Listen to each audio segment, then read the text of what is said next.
Ayan, good morning guys. So, nandito naman tayo kay Paul Wokong. So, welcome po sa ating team.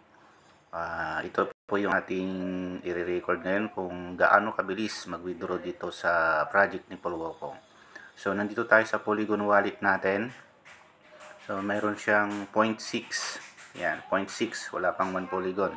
So, ngayon mag-withdraw tayo sa ating dashboard. So, puntahan natin si Paul Wokong.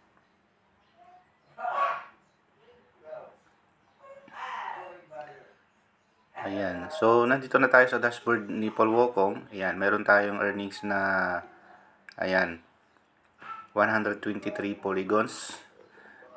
Makikita na din natin dito kung magkano yung bawas niya sa tuwing tayo ay nag-withdraw. Ayan. So, wala nang iba maraming intro-intro. So, withdraw na natin. Let's go. Click ng withdraw. Then, click ang gas fee. So, bahala ka na dyan kung magkano gusto mong gas fee.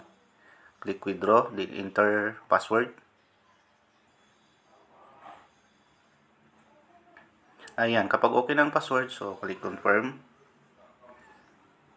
Ayan, nag-confirm na siya. So, hintayin natin mag-0. Ayan.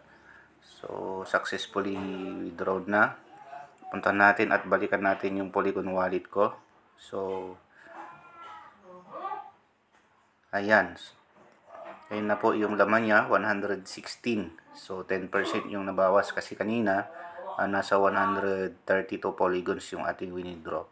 So, ngayong oras na to ay kumita tayo ng 1,300 pesos. So, ito siya. So, yan. So, yung ginagawa ko dito, every time, salitan, withdraw, 100 polygons. Din mamaya, ay ilalagay na natin ulit yung 300 polygons dun sa staking natin. So, yan yung ating strategy para mas lalaki pa yung ating daily interest. At sa ganun din na paraan ay nakakapagtabi tayo ng ating income dito kay Paul Wokong. Ayan, so maraming salamat sa inyong panonood at hanggang dito na lang muli. Hanggang sa susunod nating video. God bless and good morning. Good night.